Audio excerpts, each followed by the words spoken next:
Great. Excellent. We've got someone from Canada. Catherine, welcome. Excellent. Good to see. Singapore, hi Laura. Great to see people from all over. So we might jump into this session, and I'd just like to welcome everyone and thank you for coming to this webinar this afternoon. This is obviously the first session of the live sessions for the Impact Frameworks and Cultural Change Conference. This conference is being brought to you by the National Institute for Health Research in the UK, the Wellcome Trust, the Health Foundation in the UK, the Novo Nordisk Foundation in Denmark, the Agency for Health Quality and Assessment of the Government of Catalonia, Alberta Innovates in Canada, and the Research Impact Academy. My name is Tamika Heiden, and I am the principal of the Research Impact Academy, and I'll be facilitating this panel session on optimising implementation for impact. I'd like to welcome our three esteemed panel members. We have Professor Gabriele Bammer from the National Centre for Epidemiology and Population Health at the Australian National University. Gabriele is developing the new discipline of integration and implementation sciences to improve research strengths for tackling complex real-world problems. Next up, we have Dr. Anne-Maree Dowd, the Executive Manager for Performance and Evaluation at the Commonwealth Scientific and Industrial Research Organisation, also known as CSIRO or CSIRO, for those of you in Australia. Anne-Maree delivers all required performance reporting for CSIRO, as well as manages CSIRO's investment decision-making and impact frameworks. Our other panellist is Professor Niki Ellis, an occupational and public health physician, now working in a consultation capacity across multiple sectors. Niki's played multiple roles and held several prestigious positions within academia, government and the private sector, including roles with the UK Department of Health, the University of Queensland and the Institute for Safety Compensation Recovery at Monash University in Melbourne. Before we get into our panel discussion, I'd like to also invite all of you to participate. So this session will be guided not only by our planned questions, but the questions that you have as well. And we encourage an active session and invite you to add your questions into the Q&A box. We'll keep visiting this Q&A box as we go along periodically and throughout the session to answer any questions that you have as well. So I'm just going to jump now into our questions. So welcome to each of our panelists. If you'd like to say hello. Hi everyone, great to be with you. Thanks, Gabriele. Hi everyone, so from Anne-Maree Dowd. Thanks very much for joining in. Really looking forward to your questions. And good afternoon, Niki Ellis. Yeah, looking forward to this conversation. Great, thank you so much, guys. So let's just jump into it. And what I wanted to do is to start off actually with you, Niki. I wanted to pose this question to you first. When it comes to optimising for impact, what comes to mind for you? What does it mean in practical terms to optimise for impact? Well, in the last few years, I've been doing consultancy work for government agencies and for business. So I'm looking at it from that perspective at the moment. Before I was in academia. And I think that we're seeing that businesses and governments and not-for-profits are getting the message that the community expects that they can actually articulate their social impact. I think that message is starting to get through. And once people are starting to understand that's what is expected of them, the next question for them is, well, how are we going to demonstrate that? And I think that leads them to consider their theory for change, because most organisations have goals, but they tend to be a bit disconnected from their actual activities. So I think I often find myself helping people with the theory of change. And then the next question after that is, how are we going to measure impact? And that becomes harder for them. And we see then serious questions about evaluation and measurement, and then the realisation that they're going to need greater capability to be able to do that. And often that leads to a partnership with research organisations. So I'd say that's the way it's going for me at the moment in practice. Great, thank you. Gabriele, I'd like to pose the same question to you now, but I'm really interested to also get more of that academic perspective, particularly in line with what Niki shared with us. Yeah, so I guess one of the other things that's important in all this is to understand what we control and what we don't control. So we control what we do. So as academics, we control the research that we undertake. But in terms of the impact that we actually have very little control over that. So we can engage with various stakeholders or people that we want to influence, and we have control over how we do that. But we can't control how they're going to receive what we do, right? So that's it's one of the kind of challenges in all of this, that it really it's one of the things that makes it complicated, I guess, is that, you know, you can get all the ducks in a row, but you still may not have an impact because something changes in the political environment or whatever, because there's a limit to that. I'd second what Niki says about the importance of understanding how you think change happens, what your own theory of change is, and working to improve that and making it more complex as time goes by. So there are a couple of problems. One is people often don't have a conscious theory of change, and they don't follow through the steps, even if they have one. So their theory of change says they should be doing this, this, and this, but they're not actually doing that. And the other is that all theories of change will necessarily be incomplete, because change is such a complex issue, and that's something else we can talk about if there's time, Tamika, that, you know, I've been really interested in understanding change better, but I'll stop there. Yeah, absolutely. And we will delve into that a little bit further, because I think that the change is a really interesting topic. But before we do, Anne-Maree, can you tell us, in terms of the CSIRO, what does optimising for impact look like in terms of a government agency like the CSIRO? So I think from CSIRO's perspective, we look at it from a purpose-driven perspective. So what is the actual reason why CSIRO exists in the innovation system? So when you think about that as an organisation, we're here because we're supposed to assist the nation in solving its greatest challenges by applying innovative science, technologies, but also being a trusted advisor. But it specifically says in our act that we're to do that in a collaborative way. So with other research agencies, with industry, with government, it's to be collaborative in its approach. So when you think about optimising then impact, or what you see as the benefits and the value that's delivered back to the Australian population for supporting such an agency, what you need is, from our perspective, a deep understanding about what are the mechanisms then that drive or even challenge the way in which we can deliver impact. So what we've done at CSIRO is we've analysed, we have 125 in-depth case studies that we've conducted over the last 4 or 5 years in order to be able to reach a level of knowledge on what is really key to us as an organisation in achieving optimisation.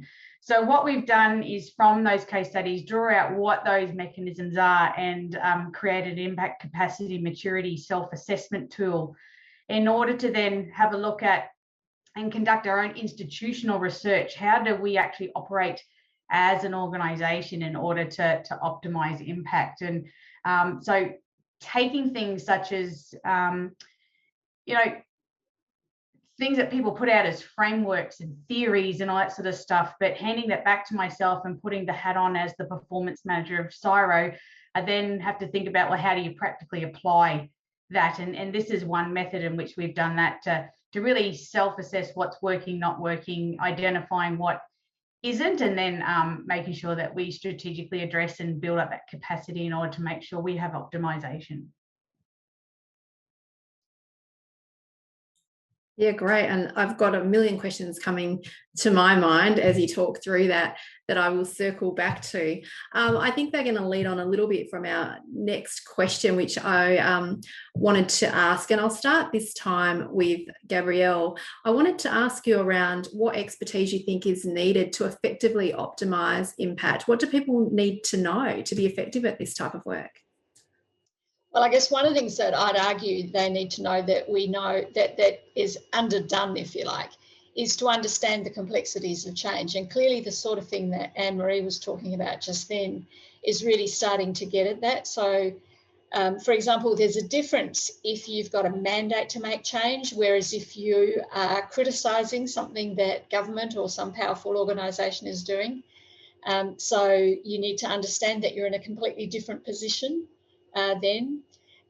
We need to understand that change is happening all the time. Sometimes we act as researchers as if the world's just out there waiting for our results to come, and then everybody's going to get up and clap and applaud. And in fact, we kind of have to get our elbow room in there, right, amongst all the other change that's happening.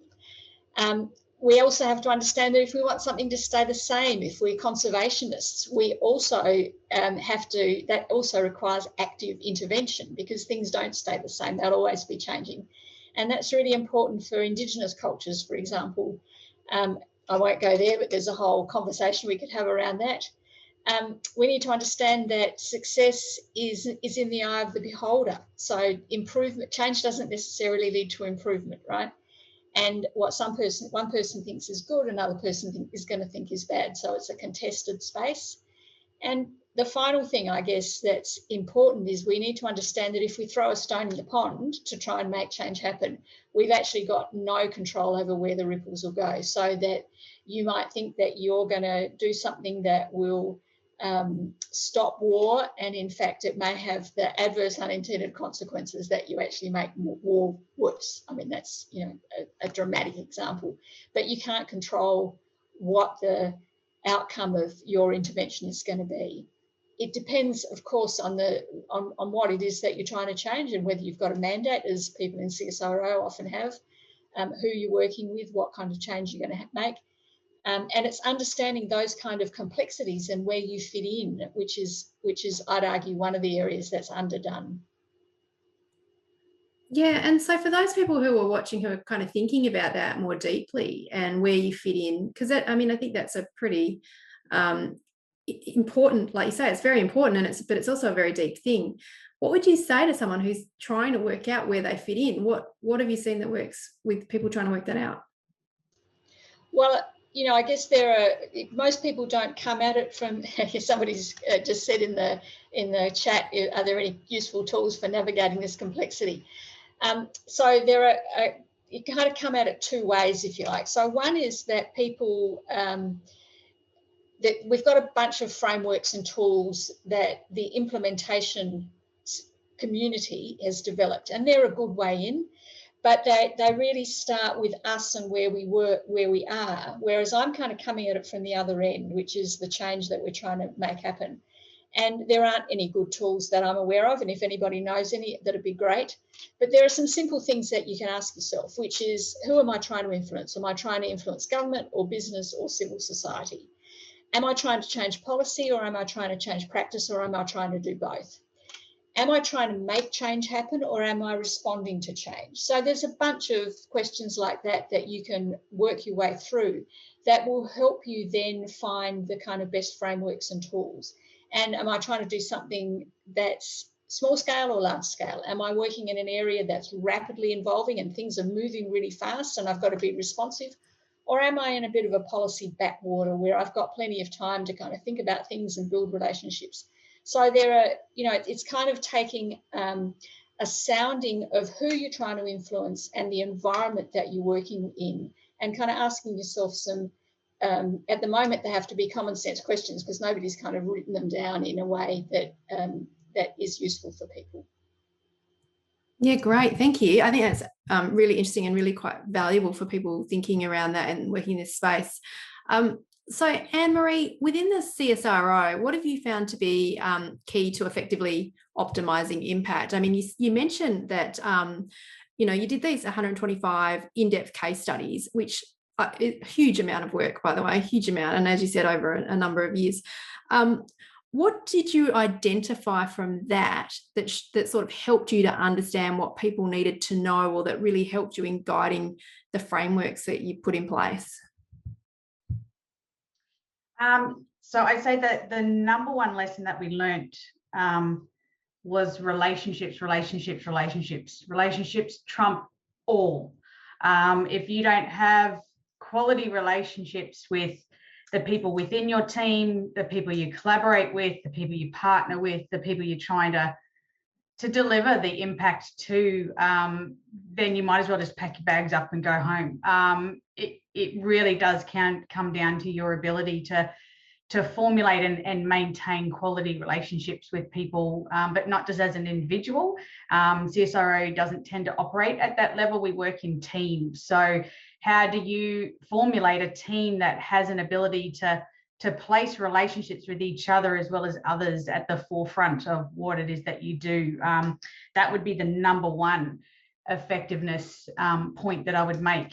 The model that we've come up with, there's certain other areas that we identify. So what we try to get the organisation to understand, particularly at the executive and board level, is that your ability and capacity to deliver impact as an organisation should be recognised and should be managed as an actual asset to the organisation. So just like any other physical or financial asset, it needs to be understood, managed and resourced from that perspective. So key to some of that type of resourcing and prioritisation, we looked at what are the determinants of having an impact capacity within your organisation, and we looked at it from a capitals perspective. So what type of cultural capital do you have? Human, social, financial, physical, and what we'd call innovation environment that supports that capacity to be able to be built and developed over time, once again, as at least at about a minimum of a team level. So what was pivotal out of those 6 capitals probably was the social and human capital components, which, you know, from a social perspective, the ability to build and maintain trust, your level of connectedness, so your ability to formulate and maintain networks, as well as then, as I said, the quality then of those relationships you have in order to build trust and build networks were sort of key factors under that particular capital. The other one around the type of human capital, so the types of skills, I think, when you think about from an effectiveness perspective, is a team's ability to have what's called, what we labeled absorptive capacity. So what's your ability to listen to other people within your team, which may come from different disciplines, but different people come with different ideas, and you have to be open to be able to absorb those ideas.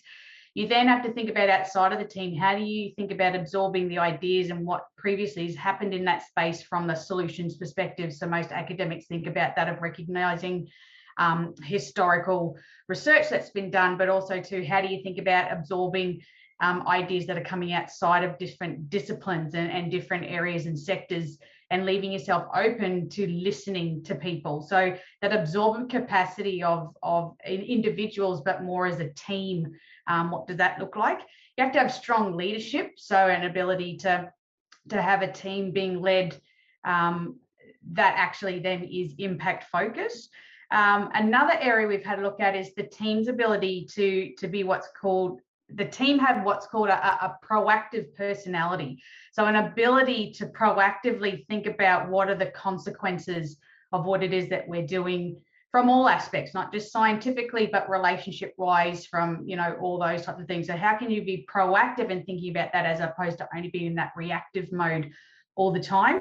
And then there's the thinking about the breadth of capability and capacity you have in that team, and really challenging what it is that you define as your team. So you're not just looking at let's make everything cross and interdisciplinary in nature. Sometimes the problem doesn't require that, but it also does get you to think about your team isn't just scientifically what you're going to come up with as a solution, but also to who's going to help you do that translation and who are you translating it to. So your team should also incorporate comms people, business development people, commercialization, if that's the path you're taking, relationship brokers, so people that do bridging and bonding types of activities. So they should be seen as part of your team. And once again, it's linking into that understanding the breadth of your capability is not just scientific, but it goes beyond that as well. But plus, probably for us, culture plays a key role in efficiency. So being mission or challenge driven works for the CSIRO. having an impact-focused reward system that actually works, not just written in a nice policy, but it's actually rewarded on the ground and promotions happen on that, as well as then dealing with risk. What's risk tolerance and appetite of an organisation from a cultural perspective? So there are probably some elements that I can give you some insights into, but when it comes down to answering the question, what do you need to know to be effective? There's a lot that you need to sort of understand, but that's just sort of a bit of a taster, I suppose, from a priority list from my perspective. Yeah, fantastic. And I think that's a really, really interesting list of things that you've come up with. So thank you for that. I think really there's a couple of things I'm going to circle back to with that, but it really highlights the relationship piece that you talk about there, really highlights that knowledge brokers potentially are just marriage counsellors, right? For relationships. I've had that said to me by a few knowledge brokers before. Niki, in terms of your perspective and your background and experiences, what have you seen to be really important around the skills that we need, or what we need to know to do this well? I just want to take a step back before I answer that question. When I first got into this area, it was in academia, and I was leading the establishment of new centres that were doing collaborative research. So they had obtained funding from government departments to do work for a particular sector, and the role of the centres that I was leading were as brokers. So between the policy and service delivery and the research community.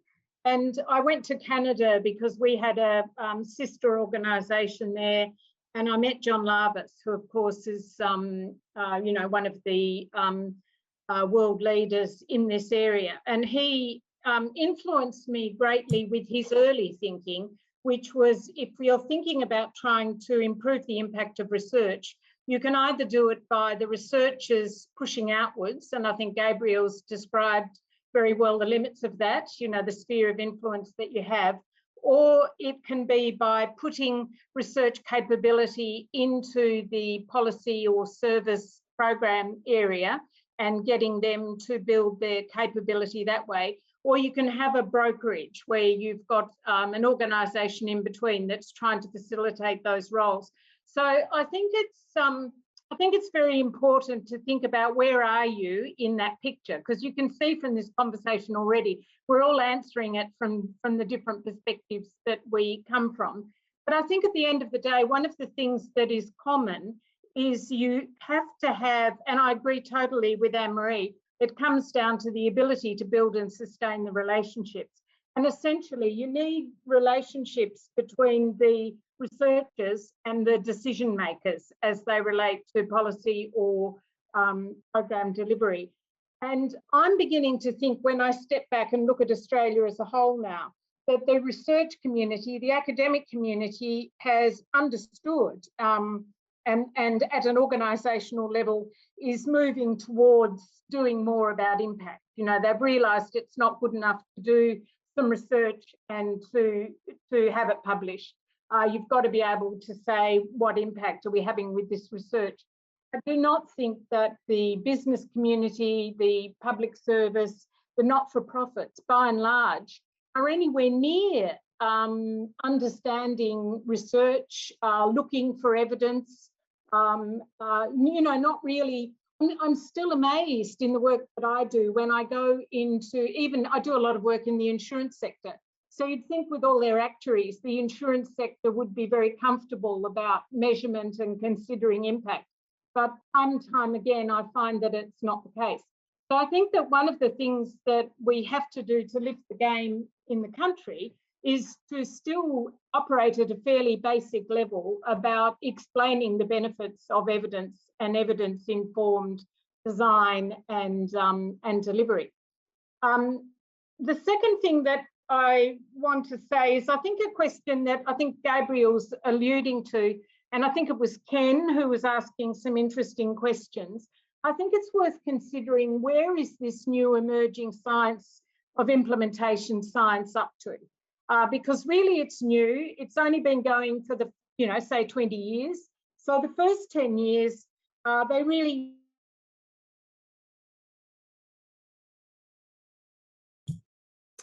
Gotta love the internet.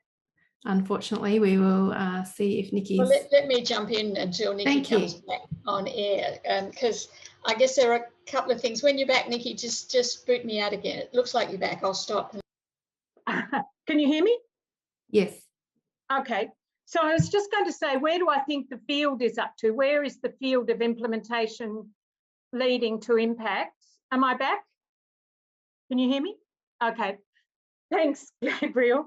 I think that in the first 10 years, the field developed the concepts. And then in the last 10 years, we're seeing many more validated frameworks. So if you take the list of factors that Anne-Maree just gave you, which CSIRO concluded, coming back to Ken, who was saying, are there tools?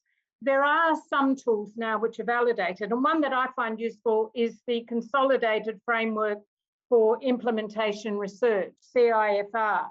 And so the factors that are covered in that are the characteristics of the intervention you're considering using. Is it adaptable? Is it suitable? What's the outer policy environment like? What's the inner culture of the organisation like? What's the attitude to implementation? What's the tension for change, for example? What's the readiness for implementation in terms of leadership and resources? What are the characteristics, that's the beliefs of the individuals that are going to be involved? What's the process been like, as you know, planning, capacity for reflection, continuous improvement, and so on. So we are starting to see some tools, but I think we have to be realistic that this is not, it's still in the early stages. Yeah. Somebody just asked me if I could send a link to that. I don't have a link, but I can give you a recent book that I've been using that people might find useful. So I'll do that. And you can find it if you just Google Consolidated Framework for Implementation Research, or CIFR, CFIR. Gabrielle, did you want to add anything to that comment? Yeah, I think there are a couple of things. One is that really highlights the importance of what Anne-Maree was saying, that you need a team. For most researchers, if you're, particularly if you're a technical type person, having to understand the policy environment is a whole different world, right? Or the environment that you're trying to influence. And that range of questions is a non-trivial range of questions. So I think Anne-Maree's point that you need people on the team whose job it is to kind of be able to answer those questions is really important. And universities aren't close to that yet. The other thing I just wanted to say is a bit kind of to the side, and I don't think we need to spend a lot of time on it, but I think it's a point that's worth making, that this leads us down a track of doing research that people want. As universities, we also have a role of doing research that people don't want, right? It's not our job to be uncritical handmaidens to people in power. We also have to do things that are going to look at what the people in power are doing and pull them apart and tease them apart and get in there and fight and say, this is wrong. Climate change is a great example. Tobacco smoking is a great example. If it had been up to the industry, we would never have looked at tobacco smoking and the evils of that. So and once you get into that contested area where there are vested interests who want to shut you down, then the whole field becomes a bit messier. And I think the implementation science field is still very much working in the tidy space of where people want the research and how to get your input to people who want it. But there's also this messy, political, difficult space where people play really, really dirty. And how we navigate that is a whole different can of worms. As I said, I don't think we should spend a lot of time on that, but I think it's important to have it on the table. And I think, Gabrielle, thank you. It's an incredibly important piece because I appreciate what you say around, universities aren't necessarily, or academics aren't necessarily doing all of the things they need to do. And absolutely, it is a team effort. And I think we do have to think about teams and relationships and all of those things. But I guess, like you say, it's sort of about not just doing what people want, but having really intelligent conversations around both what people want and what we know already from evidence may well drive a decision. So, but I guess it comes down to one of the other elements that we haven't probably mentioned here is probably bravery or tenacity to go in and advocate for some of those things. So that, I think, Anne-Maree, do you have anything to add to that piece that we've just sort of been talking about there around that implementation science?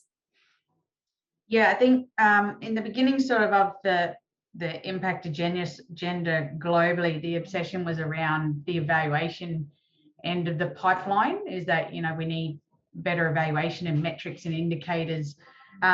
It's great to see that there's been a shift to go, yes, but unless you plan for impact first, how do you expect people then to measure it and see whether they delivered it at the end point? Where I like to push people as well is not just thinking about, you know, it links into the responsible research innovation type of area as well, and trying to get people to think about how come responsible innovation is only carried at this point in time by the researcher and scientists. Where is the conversations in regards to responsible investment in decision making and those types of processes? So when you think about what impact are we trying to have from the end, that those responsible processes, governance and systems and conversations are had from a funding and prioritization perspective first, before you push all the responsibility onto those that then conduct that work on behalf of those that want the investment done. So I always like to table that as well, thinking about the whole innovation system value chain, not just the component of which then researchers do the research, and let's make them all responsible and let's all make them accountable for impact to be delivered, when there's a lot of other players in that value chain. Yeah, absolutely. Thank you. And really good point to remind everyone of. And while we're on this particular area, I think there's a couple of questions that have come in that I think would be really good to address right now. So I'm just going to read out this one of these, and we can address this. I'd really appreciate any advice in working in the messy areas that are directed by communities but not wanted by those in power. How do you keep people on board when it's something they don't want to hear or accept? Would anyone like to raise a point for that one, or an answer if there is such a thing? Gabrielle. Sure, I'm happy to start, and my colleagues can embellish or add, I'm sure, more useful points. So one of the things that you should never underestimate is the power of a researcher to legitimise or validate the views of community groups. And so that, I think that's an important role that researchers have. So by taking something that a community group has found seriously. So Niki and I were both involved many years ago in the RSI days. And so one of the things that researchers did was to take the concerns of women with RSI seriously and get the problem onto the agenda. Communities that have, that work in polluted environments, that notice an abnormal number of stillbirths, for example, getting researchers to take that seriously gets it on the agenda. So there are lots of examples where researchers have worked with communities to validate their concerns, and sometimes not to validate them, right? So sometimes the researchers say, look, what's happening here is no different from chance. So, there can be a kind of a validation, but they can also be a test of whether what you're seeing is actually real or not. So that's one way that I think researchers can be really helpful to powerless groups, and it's an important role that we play. But then how do you get change to happen on top of that is another set of questions, and I'll hand over to Anne-Maree and Niki to deal with that one. Yeah, any thoughts? Yes, Niki, go for it. Add to that. I think that I agree with Gabrielle in terms of saying that using research to make sure that you've got the evidence to back up your position can be very valuable. But I also think you just have to be realistic about the policy process. And we know that political decisions use evidence in a number of different ways. And we know that they cherry pick evidence to support a predetermined position. So I think you've got to play a numbers game. I think you've got to build relationships. You have to do your best to get the evidence to the right places. You have to build relationships and listen to what their interests and needs are, and not just be pushing your position.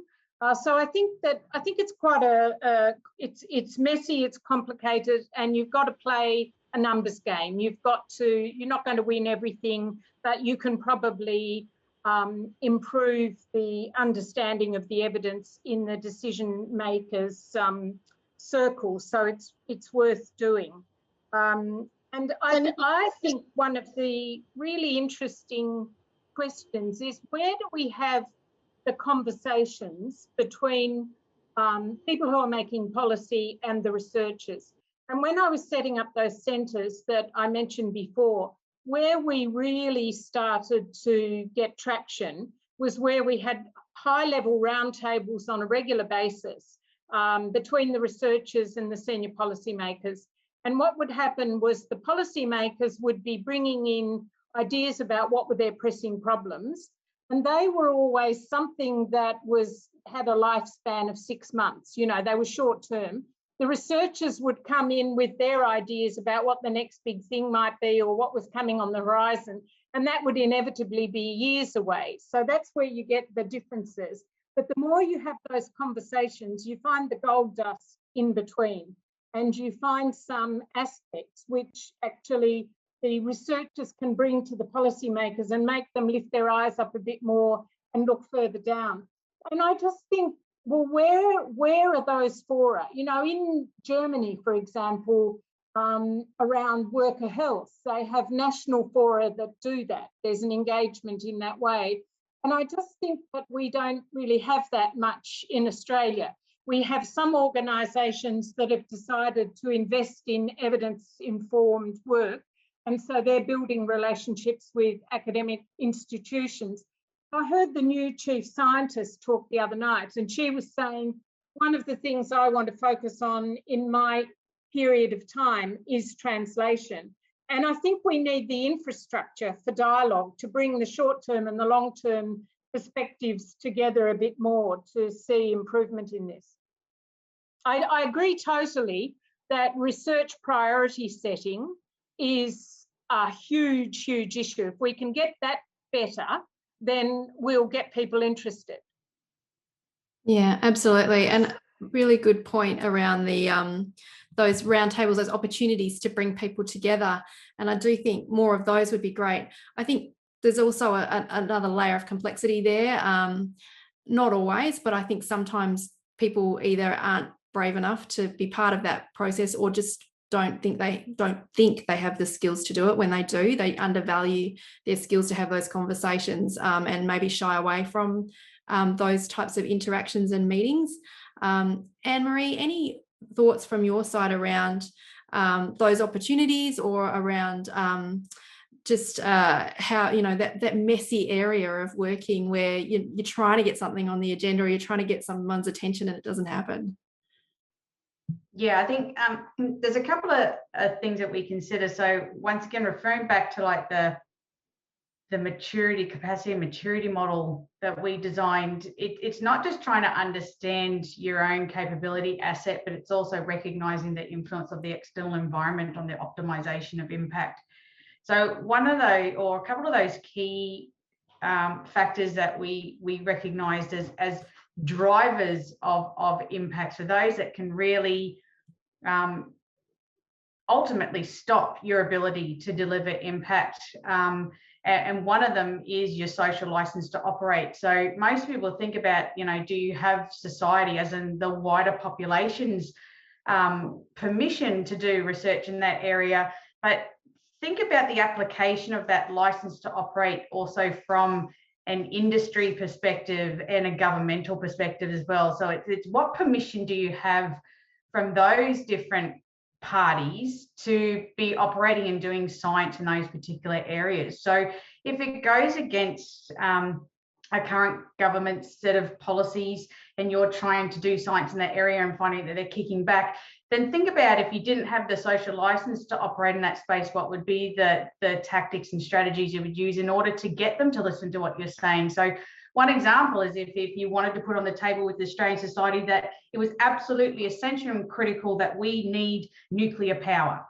And you know there's no way you're even able to get any time with the Australian public because they just will not accept nuclear power as an option. So if you think it's that important that they actually listen to you, what strategies and communication and engagement processes would you use in order to get them to listen to your side of the story? Well, the same would be anything in regards to where industry or government just aren't paying attention or don't think it's as important, then what are those other types of strategies you can use from that type of perspective?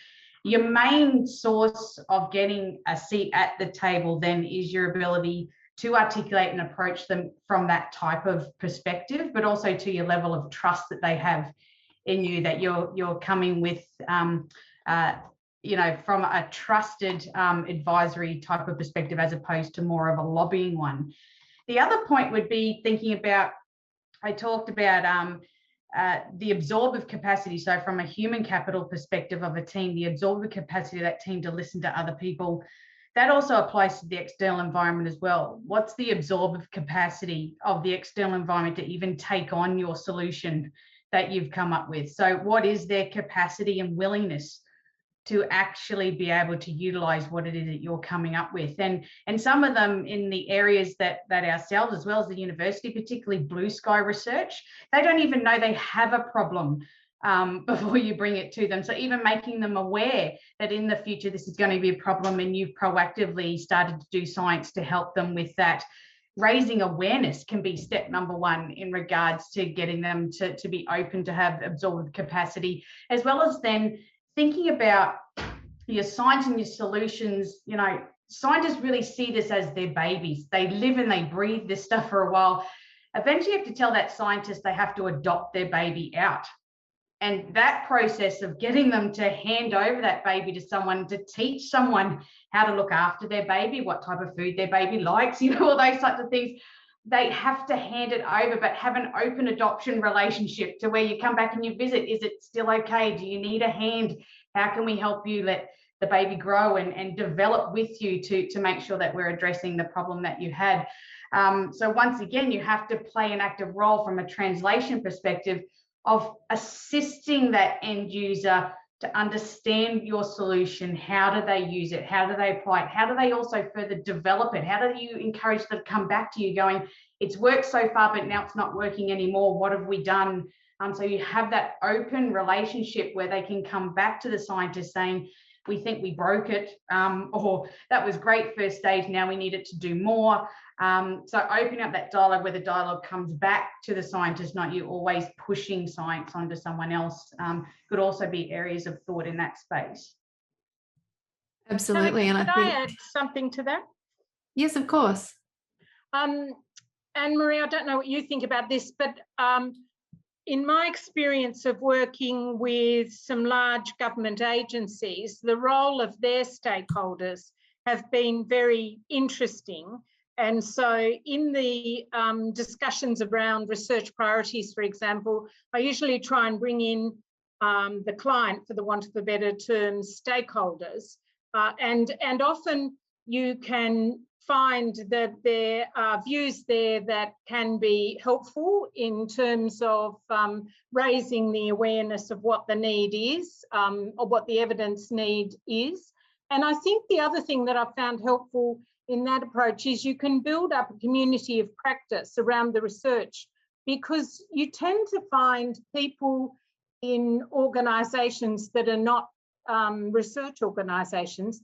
There's always people who have a very strong interest in research, a slightly romantic, idealised understanding of research, but they're very enthusiastic to become involved. And if you give them an opportunity through a community of practice, that can be quite helpful. Yeah, great. Yeah, absolutely agree. I think building up then the level of understanding, not only from trying to make the scientists try to understand what is it to run a business. So when you take 3 years to come up with a solution and each June 30, you just go, oh, it's just going to be another year. We need another 50,000. what does that mean to someone trying to run a business, as well as then from a policy perspective? Sitting in an ivory tower saying you can only use my facts in your policy because I want facts-based policy, well, that's not realistic. That person is sitting there in a sausage factory. They're taking your science, they're taking the political view, they're taking community's view, all these things to create the best policy they can to get the programs that are needed to address the people that have the need. So getting scientists to understand what it is to be in that other person's shoes. But I'm as big of an advocate of those people understanding what it is to be a scientist and understanding the scientific method. And, you know, the latest COVID operations has kind of opened up people's eyes on, you can't just tell the scientific community, go make a vaccine and have it to us within 2 months. That's not how the scientific method and process works, because you can kill people doing it that way. We need the time, we need the science, we need the trials in order to deliver you then eventually a vaccine. So raising people's awareness of the scientific method from an end user perspective, I think, to get an understanding what it is when they request science to be done, I think is just as important. Can I just go back a couple of steps to something that Niki was talking about earlier? And that's this is when we were talking about getting things on the agenda. The issue isn't so much information. The issue is that there's an attention there's a limit. The limiting factor is attention. So there's only a certain number of things that a policy make, particularly if we think about the policy space, there's only a certain number of things that a government can burn its political capital on in any one electoral term, right? And they've got to choose those things reasonably carefully. And so, and what the community wants and what we as researchers have found in our research is much, much bigger than that agenda. And so there's also this tailoring to what is, you know, getting people's attention is the thing that's really hard, and that's the kind of whole squeaky wheel thing, and it's not necessarily what's most worthwhile that gets dealt with, it's who's making the most problem for the political space. So it's worth thinking about that too. It's not just about the information, it's about how do you get it into the attention cycle of the people whose attention you're trying to seek. And totally agree with that, Gabrielle. One paper that I've written with some colleagues internationally is also having a look at what are the biases that are in that investment decision-making process. And one aspect that we had a look at is going, well, let's just put maybe a gender lens on this and just see how it plays out. And you just go, well, with not having enough women on decision-making panels and boards, not having the majority of women as the senior lead researchers on grant applications, then is it a surprise that the majority of research that's done is biased towards the male component of society? So, you know, that's just one lens. You can put multiple other lenses in regards to minority groups that also too require research to assist them to deal with problems that they have. But yeah, it's recognizing the biases and making sure that you have that diversity and inclusion of a lot of people, once again, at that decision-making and prioritization area that Niki's talking about, to make sure that you're considering all the areas that then, yes, we don't have time, money, and resources to do them all, but we should have at least have voices at the table that at least have a chance to get shortlisted, as opposed to probably how it's been run now. Yeah, that's fascinating. And I think, you know, it's great to see the passion from the three of you as you talk about this as well. And I think what you've brought up here really speaks back to the whole piece about relationships, credibility, and trust. When you speak there to Gabrielle, when you speak there to attention, you need all of those elements to get attention, and that credibility piece being incredibly important, because you can't, like Anne-Maree said, you can't just advocate, you have to have the credibility behind you as well. It can't just be about, I want this, it's got to be, I have the evidence for it too. We do have another question that I want to pose to you before we move on. And this question, this is a unique opportunity for reflection and reflective practice in this space. I'm curious about the panelists' thoughts on engaging users as stakeholders, as the first part, and supporting the public sector et al. In this space. Any thoughts on that? I know we've spoken a bit to it. Anything else to add in terms of that? I think engaging users as stakeholders, and supporting the public sector in the space. Niki. I can add a couple of comments. So the 2 centres that I ran were in the public sector. So they were using public sector money, and they were brokerages really within the universities. And we took this broad approach of bringing the stakeholders in, as well as the high-level decision makers. And I found it fascinating, because I found that research, so we're talking about research priorities, as Gabriele and I have talked about, a really important area. We were talking about research priorities, and I found that people that normally would be enemies, and there'd be tension and frictions between stakeholders on particular policy issues, could actually come into a room and have a conversation about research, because we're talking about something that's probably in the future. So it was actually quite good for the organisation that was paying for this, because it was a topic where everybody could come together and more often than not have a reasonable conversation. So I found that interesting. It was a way of building with their stakeholders. It was a way of adding value to what they do with their stakeholders. But the thing you have to be careful about is empowering the stakeholders, the end users, too much. So you don't want to raise expectations to the point where they expect, well, I've said that this is a priority, because the final decision will come back to the funding organisation probably. The other thing that I'd add is the difficulties that I found were when we could achieve a very balanced relationship between the funder and the researchers, so in other words, the policymaker and the researchers, and there was mutual respect. So it comes back to the comments that were made about trust. That's when we got the good discussions and we got good results. Then in one of them, we had a change of leadership, and the leadership in the funding organisation had the view, well, it's our money, so you're going to do what we want. And so the whole notion of the dialogue was lost. The trust was lost, the respect was lost, the listening to each other was lost, the benefit of having the short-term view and the long-term view and finding somewhere in the middle was lost. So I think that it's worthwhile doing, that there's a few pits that it's very easy to fall into.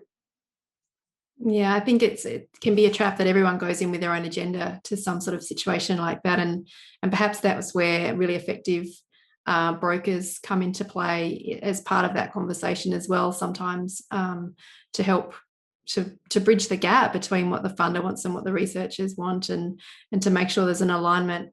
Anything else to add to that question?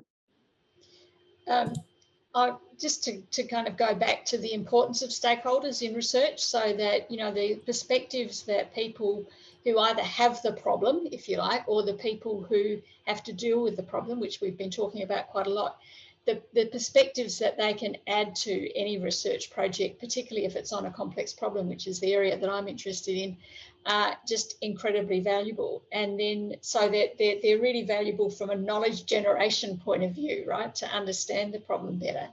But as we've been talking about the stakeholders with power and how you influence them to make change happen. And I think this question is getting a bit more at what do you do with the stakeholders who don't have power? We talked about that a little bit in terms of helping test out their ideas, helping validate them. And you can, as a researcher, if you want, the whole action research field is based on this.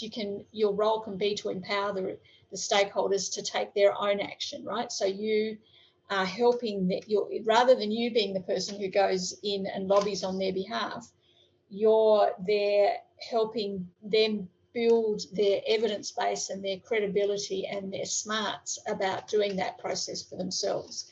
So that's another legitimate role that researchers can play. Yeah, that's great. And hopefully that has answered that question from our audience. So if you've still got any more questions, please add them in, and we'll keep moving through the questions that I have here. I'd like to go to Anne-Maree first with this one. In your experience, what have you seen or done that has been effective implementation for impact? Do you have any a story or an example you can share with us?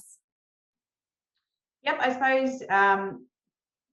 So a bit of background from me. So I've been at CSIRO almost 13 years, but the first 7 to 8 of those was as a senior social scientist. So I was working on the side of the business that actually delivered the product and service that the organisation actually delivers before moving more into the corporate role. And I suppose having an understanding of both sides of the organisation, what I saw was the biggest challenge was our culture. So embedding a way in which an organisation embraces impact, you need to address the culture barrier to begin with. Otherwise, you're just not going to get the level of embedding that's actually needed. So we attempted then to embed the impact framework, addressing and going to that white elephant in the room around what culturally was going to hold us back. The other area that we undertook then was, once you got buy-in from the organisation, was to then make sure then that was articulated and cascaded down through and being in the organisation's strategy. So unless it's strategically important to the organisation, that impact is the way in which you're going to drive and view and make decisions, you're really just playing around the edges and really not going to get the force that needs behind it, which is at that executive and board level, who are going to be your key champions in not only making decisions for the organisation, but out there and aligning them to other parts of the innovation system. And part of getting into strategy then also links it then to the performance management side of the organisation. So once I was able to get it into strategy, then as the performance manager was able to think about a more comprehensive and systemic way to think about how you'd performance manage impact, which didn't then just cover the science line of business. We also have a line of business around national facilities and collections, and I wanted to know what impact came out of that work. We have CSIRO Services, which is a cost recovery arm, which contains us having a publishing arm. CSIRO Education, so why are we educating grade 3ers in STEM types of subjects, and so what are we getting at from an impact perspective from those types of activities that CSIRO is doing? So being able to apply the same framework across all parts of the organisation to get alignment, and how do we understand and apply performance management from that perspective were probably some key areas of lessons learned for me. And unless you had those big types of systemic and governance and cultural types of wins, we really weren't going to truly embed impact in the organisation at all. And then you had to lean on what scientists love doing, which is experimenting and testing things out and piloting things. So starting with groups that were eager and understood impact to begin with. I didn't go, let's find the hardest disengaged group and we'll just start with them and we'll just start banging away. You're just not going to get anywhere. So working with the lower hanging fruit of people that they already get it, they're already doing it. Let's experiment and trial and start at a small scale, and then work out how are we going to make sure that we understand how we're going to get the scale and reach across the organisation by working in that type of space. So that's probably the key areas in regards to, making sure that you have those experiences, but you have to share with other people in the same types of positions, the good, the bad, the ugly, that it doesn't work well. You get bitten by your own people when you ask certain questions about what's your impact, and they come back really aggressive at you. You're like, what did I say? Why are they having that reaction? And thinking about what is that reaction representing in regards to then how you engage with them and keep them on board and get them to think about what is it you need them to do and build up that capacity and be that support there after you've finished getting them to drink the Kool-Aid. How do you keep them engaged and supported over that longer term journey, because it takes a long time to figure it out. Yeah, I think that's really important because you're not going to bring everyone along to begin with. Not everyone wants to do this type of work. Not everyone cares about it. It's like you say, that low-hanging fruit, get the champions around you. Other people will come along when they see success. So I think that's really great advice. Niki, what about you? What have you seen, done or experienced that has been really effective implementation for impact? I think that there's a couple of examples that I can give. The first one is I'm on the board for a small organisation that runs preventive health campaigns, and I chair the Scientific Advisory Committee. So when I took over the chair, I decided, right, well, let's see if we can get a social impact framework up and get them thinking about social impact. So this was an extremely successful organisation that ran campaigns and evaluated itself at a program level. So every campaign they ran, they had evaluation for that. They could say, this is what we think has happened as a result of this campaign. But they weren't able to say, overall, what difference have we made? You know, what's the social impact of our organisation? So I started talking about that in the Scientific Advisory Committee. So you'd hope that the members of the Scientific Advisory Committee might be with you in such a conversation, but they just didn't get it. And I found in the end, I just decided I was going to push it through. I was going to abuse my position as chair of the committee, and I was just going to get it done. So I got it up, we got a consultant, I just kept nurturing it along. The CEO didn't quite understand it, took it to the board a couple of times, their eyes glazed over, you know, wasn't getting any traction at all. In the end, one day we finished it, we had the framework, we had priority indicators that we were going to use, we had a database of data that we were going to use, and suddenly the CEO is very smart, got it and started using it. And then once he started using it, he was so closely connected to the industry that were involved that the board started to get it. But that was an example where I just rammed it through. I mean, not the best way, but I kind of took a punt and I thought there will be champions if I can just get it up. I think another example is one where I was looking at the use of evidence in quite a large government agency, and they fund a research centre. This is one you know about, Tamika. The research centre was very good at dealing with policymakers, and they were that way inclined in having lots of good relationships and conversations. But what I found was that the research that was being done was okay. You know, it was aligned to the vision, but it wasn't terribly strategic in terms of the funding agency.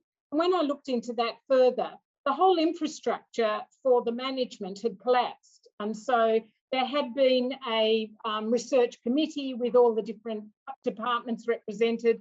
People had lost interest, the executive had lost interest.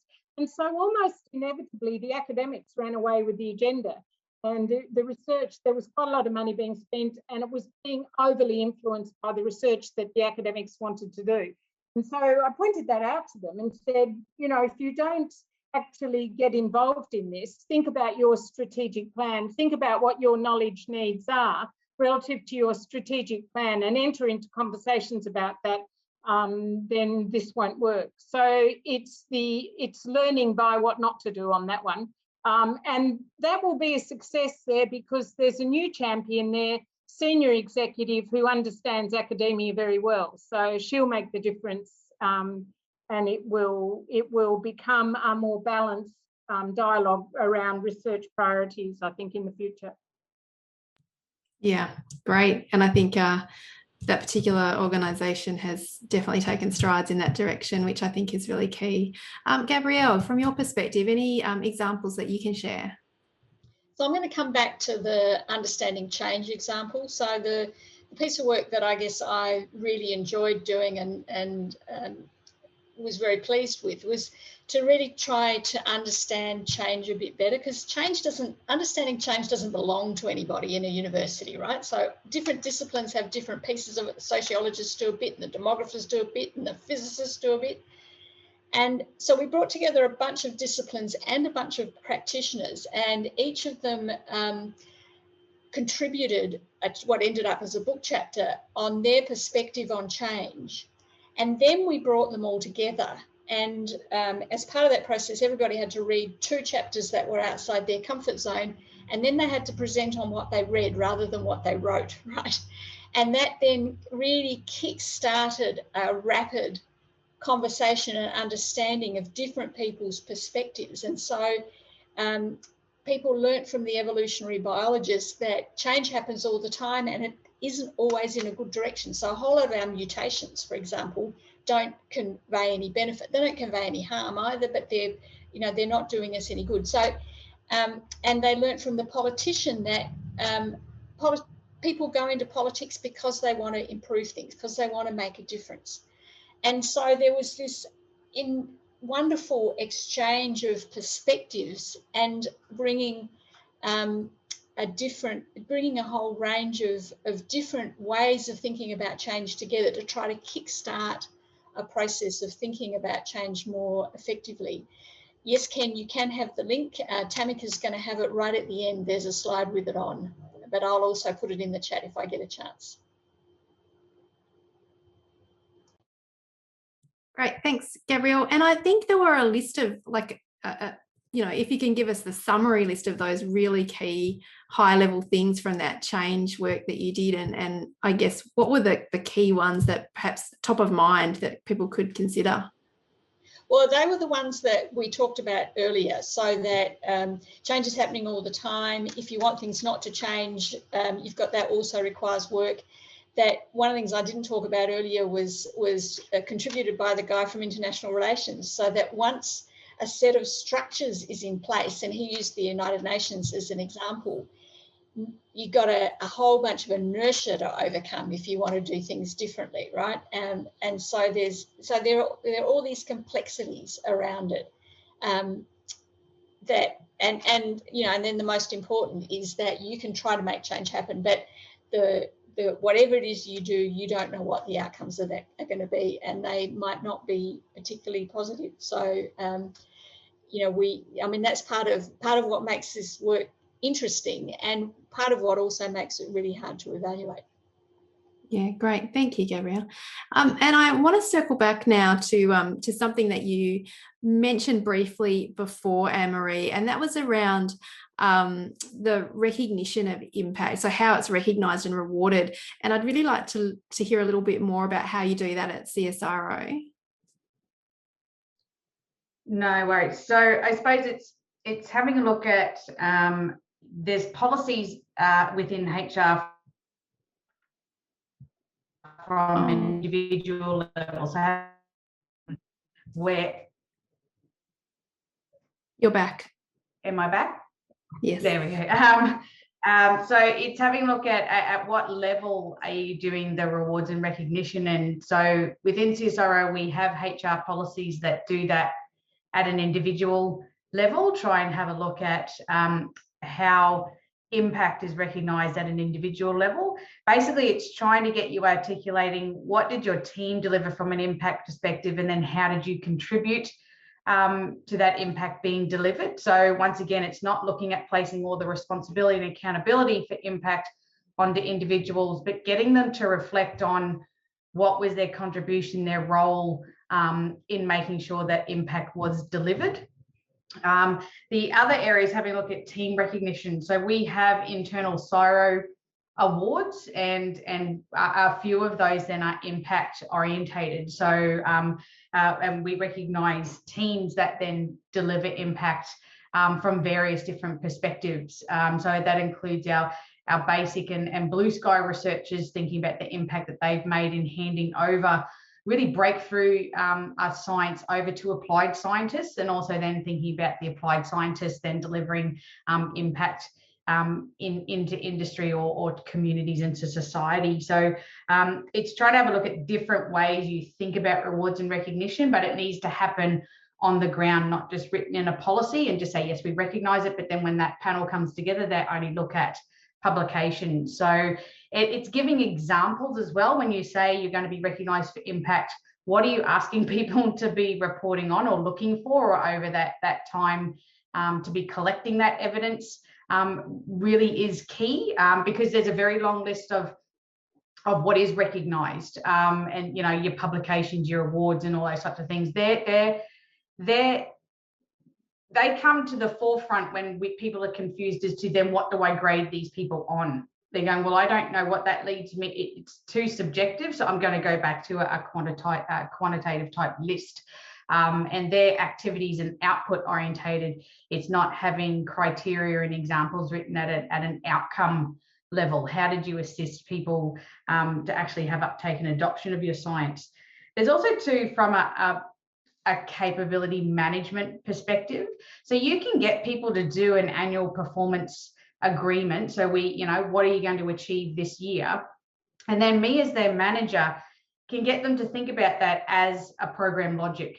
So what are the inputs that you need? So do you need people to help you? Have you got contracts in line? Do you have the right connections? So what do they need to set themselves up for success? What are the activities you're going to be doing over the course of the year? But what are you hoping to achieve, which is your outputs? I performance manage people from that perspective. So I hold you to account to say you were going to do these activities, and I hold you to account in regards to what you said you were going to actually produce. Where I capability manage people is getting them to think about, well, how are you going to get your outputs to outcomes? How are you going to do that? And how can I support you from a capability development perspective in building the skill set to be able to do that? So does that mean you need help in building relationships with people that are bridges and bonders, or with the comms team, or those types of things? Where do you need capability to help you do that better? Because what do you plan to do when you talk about taking your science and getting uptake and adoption, to get them to articulate that, to get them to talk about what are their assumptions in regards to that, going, well, I was just going to publish my paper and I assume people are going to read it and use it in policy. Well, let's test that assumption, shall we? And just say, who can we talk to make sure, actually, why don't you hand it to an actual policy maker as opposed to, I made it available to the department. Let's have a name associated with that. So it's that building of the capacity, I think, around, and then how can you support people on an annual basis, and a continued conversation at that one-to-one manager level to help them think about that, and then reward them, not just, okay, you get a financial bonus or those types of things, but rewarding them, going, you did a great job, that's really good, I see you struggling, can I help you? And giving them resources are rewards to people as well. It's not just that formal, I got a promotion or move to the next run on the ladder. There's different ways that people value being rewarded as well. Yeah, great, thank you. And we do have a question. The assessment of impact can be quite subjective. Do you use any metrics at the person level to assess or recognise performance? It sounded like a lot of that was at the person level, Anne-Maree, is that correct? Yeah, so once again, we don't hold an individual responsible to deliver impact. From a performance perspective, it's what role are you playing to the best skills in your ability to help that team deliver impact. And that's how I performance manage people, that they come to that team because of a set of expertise or skills, and are you actually contributing to the best of your ability to put that on the table and make sure that it's contributing to make sure that that team is optimizing its impact. So from that performance perspective, it depends on what they're contributing is then what you performance manage them on. Yeah, fantastic. Thank you. Any other thoughts on, Gabriele, maybe within the ANU, what are there reward mechanisms in place for impact activities or that you're seeing? Well, it's certainly something that is front of mind for a lot of people when thinking about how do we do it better. But I guess what I would do, if with your permission, is just to give a little story about how things can, that we also have to, in these circumstances, have a way of recognising failure, because in a way failure gets kind of swept under the carpet. So if you succeed, it's great, right? but we don't always succeed. And let me just give you a little example. I was in charge of a study that looked at whether or not we should prescribe heroin as a treatment for heroin dependence. This is back in the 90s, so it's a while ago. And at that time, people weren't thinking much about interdisciplinarity or impact or any of that sort of stuff. We did 5 years of research, and we did it in a highly engaged way with the police, with drug users, with policymakers. And people had never seen anything like this before. It was like, this is pretty amazing a way to do research. We thought you'd just come in and tell us what the answer was. And we said, well, actually, we need to learn stuff from all of you guys. And it then went into the policy process, and it was unbelievably well managed by the policymakers. They took it to what is called the Ministerial Council on Drug Strategy, which makes the decisions. They rejected it. The policymakers got them to reconsider it the following year, and it was approved. So Australia had a trial of heroin prescription for heroin dependence for a whole 18 days. So at that, we had a change of government in that time, and the new Prime Minister, having signed off on it, something happened in that 2 weeks, and he decided to change his mind. Now, we don't know whether that was pressure from overseas, whether it was shock jocks who had been very quiet for the whole 7-year process, but just brilliantly, if I'm looking at it from an implementation perspective, they did a brilliant job of coming in at the last minute and completely kibosing it, right?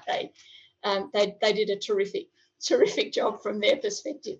So that was, in a way, you could see that as kind of 7 years' work down the drain, right? And so we spent quite a lot of time also thinking about, so what were the positives? So the positives were that the Swiss were already doing it, and they used so they didn't bother about all this research hoo-ha, they just did it.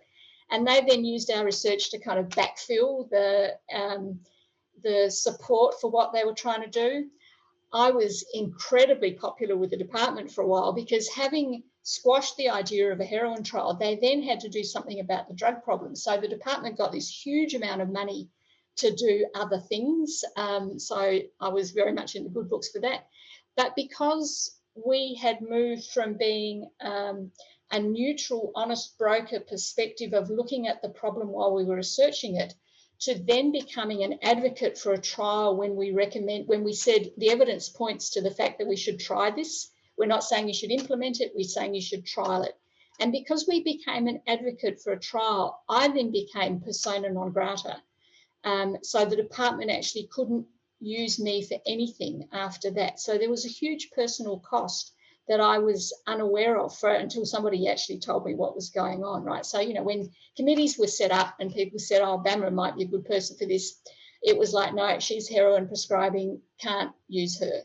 So there are, it's kind of interesting to reflect on both the things that have come out of it that have been good, and we have buprenorphine and naltrexone in Australia now directly as a result of the heroin trial, because and that's got nothing to do with me. That was the public servants who were smart enough to use the opportunity to push that through. But also it can have influence overseas, which ours did. But there are also costs involved in doing it. And so it's kind of, I think, unpicking failure and being able to use that in a performance assessment in a constructive way, I think is a really useful thing to do too. Yeah, and that's a huge lesson. Thank you for sharing that. I think it's an incredibly valuable lesson. I just want to finish off. We've got just a few minutes now. If anyone has any last questions for our panelists, please do add them now. I'd just like to finish, perhaps Niki, can you tell us some of the, I guess, biggest lessons you might have seen, or some types of problems like that you have seen that you've gone, I wouldn't do that again, or what's a lesson learned for you? We've just heard from Gabriele some of her sort of take homes in that space. So yeah, if you can share with us. I think that in this field, the thing that I've learned is that if the culture in the business or the public sector organisation or the not-for-profit organisation is not really wanting to be evidence informed and not really wanting to be measuring their impact, you can spend a lot of time pushing shit uphill.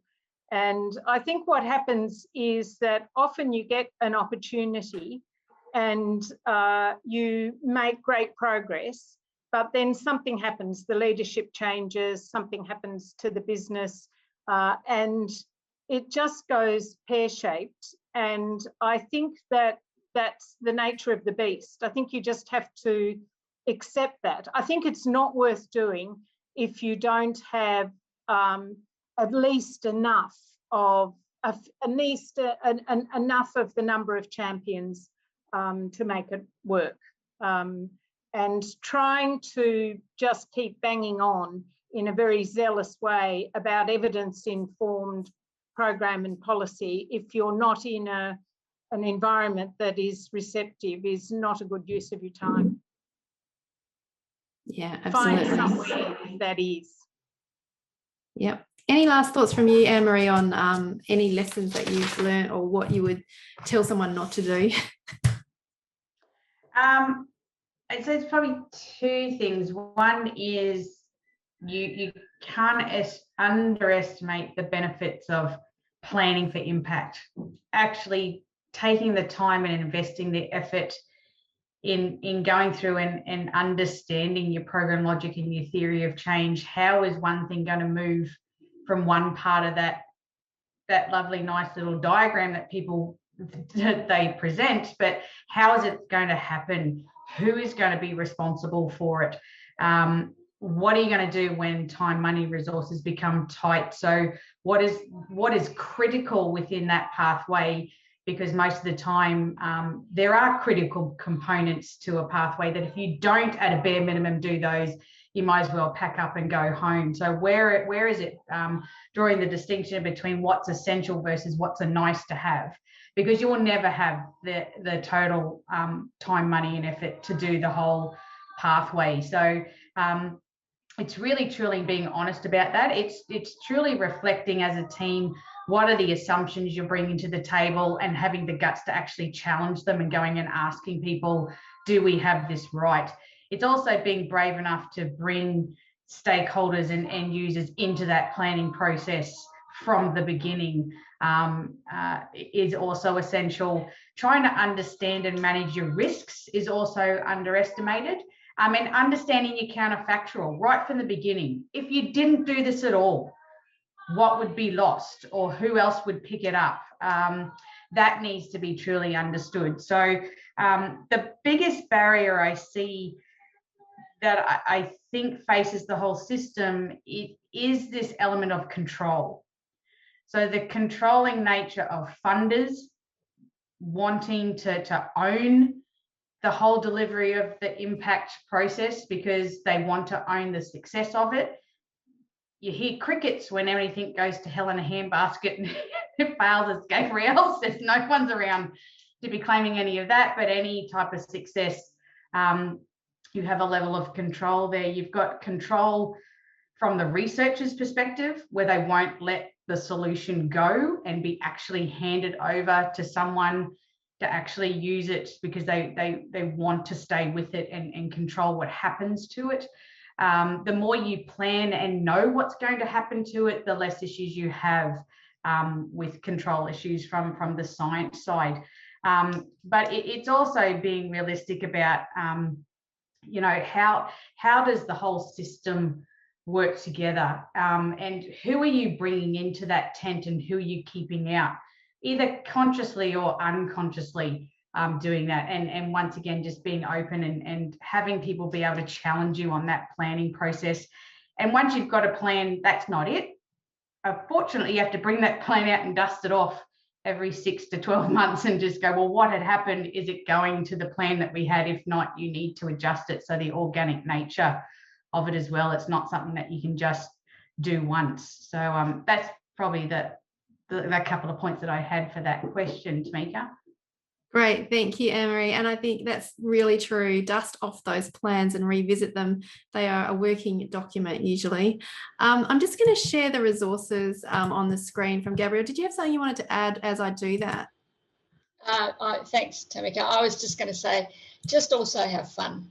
You know, I think this is an interesting area. It's a challenging area, and it's really important that that what we do is not that you know, at the end of the day, we can look back on it and be proud of what we've done, that we've given it our best shot, and that we've had fun along the way. Yeah, absolutely. And just before I wrap completely up, a couple of the keywords I've written down from the things that we talked about in this session that I just wanted to revisit. Sometimes it's really fun when you think about the little things that come up. But the keywords, I guess, that I've taken away in my notes from today are relationships, credibility, brokerage, attention. Hand over your baby. Now that's a great one. Trust. Remember, you're being part of the sausage factory. I like that, Anne-Maree. That's going to scare a few people. So that blending of multiple forms of knowledge, and culture, and the whole system of innovation, I think, were the really key ones for me. There's tons of them, obviously. It's been an incredibly rich conversation, and thank you so much to our panelists, Anne-Maree, Niki, Gabrielle. Thank you so much for your time and your discussion on this conference. Really appreciate that. It's been a wonderful afternoon of discussion. And thank you everyone for attending.